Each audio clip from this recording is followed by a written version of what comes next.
তো নমস্কার বন্ধুরা, আশা করি সবাই ভালো আছেন। তো বন্ধুরা, এখন আমি এমন একজন মানুষকে নিয়ে কথা বলবো।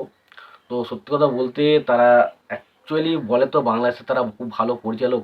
তবে আমার মনে হয় তারা বাংলাদেশের পরিচালকের থেকে তারা যদি শুধু সাধারণ দর্শক হিসাবে থাকতো খুব ভালো হতো। তার কারণ তারা বাংলাদেশের পরিচালক হিসেবে বাংলা ইন্ডাস্ট্রিটা এগিয়ে নিয়ে যাওয়া তো দূরের কথা, তারা বাংলা ইন্ডাস্ট্রি কীভাবে নিচে নামাতে হয় সেই দিকে তারা ব্যবস্থা করছে। তার কারণ আমরা দেখলাম, আমি কিছুদিন আগে একটা ছবির কথা বলছি যেটার নাম হচ্ছে রিভেঞ্জ, এবং সেই ছবির পরিচালককে জানেন আমরা সবাই, টাগলা। তো যার নাম হচ্ছে এমডি ইকবাল, মানে মোহাম্মদ ইকবাল।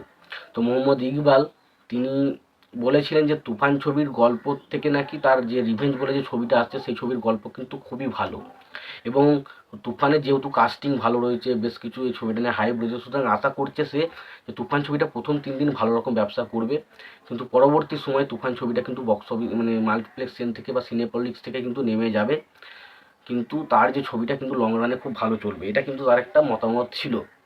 কিন্তু ফাইনালি এখন জানা যাচ্ছে যে 3 দিন হওয়ার আগেই তার যে ছবি রিভেঞ্জ সেটা কিন্তু সিনেমা হলের যারা ওনার রয়েছে তারা কিন্তু সিনেমা হল থেকে নামিয়ে দিয়েছে। তো এটা হওয়ার পর সে কিন্তু আরও বেশি কিছু উল্টোপাল্টা বকছে। তো আমি বুঝতে পারছি না এই মানুষটা কথা বলে কি করে, একটা মানুষ কথা বলে কি করে ভাই এইভাবে। মানে একটা টাইম আমরা ছোটোবেলার দিকে ছিলাম, যখন কিছু কিছু মানুষদেরকে দেখবেন, আমি কয়েকটা উদাহরণ দিচ্ছি, যখন দেখবেন সে কোনো খারাপ কাজ করেছে তো এবং সেই মুহূর্তে সে ফেঁসে গেছে, তখন সে কী করে না বিভিন্ন রকম অজুহাত খোঁজার চেষ্টা করে যাতে সে সেখান থেকে রেহাই পায়। বা বিভিন্ন মানুষ দেবে যখন চুরি করে তখন কিন্তু সে বিভিন্ন রকম অজুহাত দেয় যে এর কারণে করে চুরি করেছি এই করছে। তো মানুষ একটা যখন কোনো কিছু খারাপ কাজ করে বা কোনো কিছু খারাপভাবে ফেঁসে যায় তখন মানুষ কিন্তু সেই যাতে খারাপ জিনিসটা মানুষের কাছ থেকে দূরে সরে যায় তাই জন্য সে মানুষ অনেক রকম অভিযোগ দেওয়ার বা অনেক রকম অজুহাত দেওয়ার চেষ্টা করে। তো এই এই ডিরেক্টরটা হচ্ছে সেম সেম কাজ ভাই এর। ভাই ছবি বানানোর ভাই কোনো কোয়ালিটি নেই, কিচ্ছু নেই ভাই। এটা এই ছবিটা কেউ দেখবে, আমি প্রথমেই তো বলেছিলাম রিভেঞ্জের যে টেলার হয়েছে সেটা দেখে বিরক্ত লাগছে, ছবিটা কী করে মানুষ দেখবে। এবং এই ছবিটা যখন ইয়ে থেকে নামিয়ে দিয়েছে সেখান থেকে আবার উল্টোপাল্টা কথা বলছে, এবং ও কথাটা বলে কি করে, এবং সেখানে সে তুফানের সাথে এত চ্যালেঞ্জভাবে বলছিল ভাই তুফানকে আমি তুড়ি মেরে হারিয়ে দেবো ভাই। সত্যি তুফানকে সত্যি তুড়ি মেরে হারিয়ে দেওয়ার মতো ব্যবস্থা।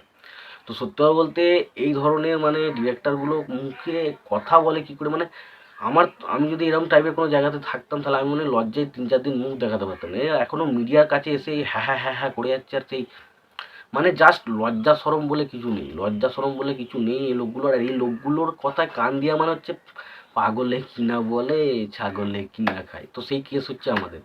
এই লোকগুলোর কথায় কান দেওয়া মানে সেই কেস, কারণ লোকগুলোর একটা সাধারণ বুদ্ধিটুকু নেই।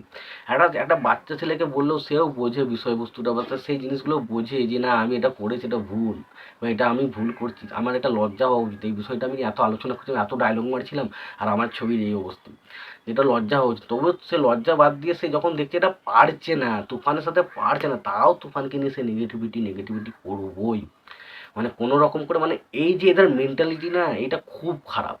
এবং সত্যি কথা বলতে বাংলা ছবি সত্যি বলতে যেভাবে বাংলাদেশের ছবিগুলো বেরোয়, আমি বাংলাদেশের লোক নই তাই আমার বলা উচিত নয়, তাও আমি বলছি বাংলাদেশে যেভাবে ছড়িয়ে বেশিরভাগ ছবি, যদি 10টা ছবি বেরোয় 7-8টা ছবি এমন বের হয় যে ছবিগুলো কিন্তু বসে দেখা যায় না, বা সেরকম কিছুই নেই ছবির মধ্যে, কী দেখবো ছবিটা।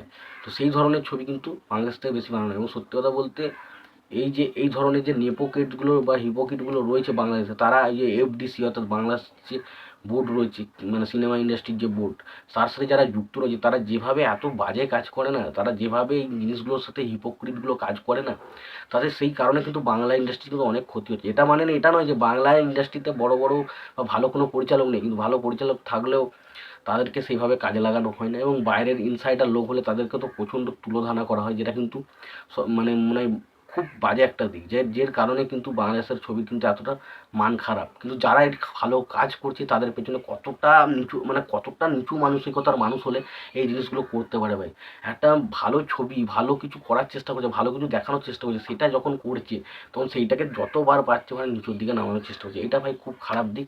এবং জানি না এই টাকলা তো জীবনে শুধরাবে না, টাক ফেটে গেল, মানে শুধুমাত্র টাক আছে, টাকের ভেতরে কিছু নেই, শুধু পুরোটাই ফাঁপা। তো সেই জন্য এরকম ভুলভাল বকে। তো সত্যি কথা বলতে আমার টাকলার প্রতি ভালো লাগে, তবে এই কথাগুলো শুনতে খুব খারাপ লাগলো যার কারণে আমি কথাগুলো বললাম। তবে আমি বেশি কিছু তার বিষয়ে বলতে চাই না, কারণ ওই পাগল বকতেই থাকবে, পাগলামি দেখে লাভ নেই। তো পাগলের কাজ হচ্ছে বকা, পাগল বকবে। তো তোমাদের কি মতামত তোমাদের এই বিষয়টা জানিও। ভিডিওটি ভালো লাগলে লাইক কমেন্ট শেয়ার করে দিও, চ্যানেলটা নতুন থাকলে অবশ্যই চ্যানেল সাবস্ক্রাইব করে দিয়ে পাশে বেল আইকনটা অবশ্যই প্রেস করে দিও। ভালো থেকে সুস্থ থাকবে, দেখাচ্ছে।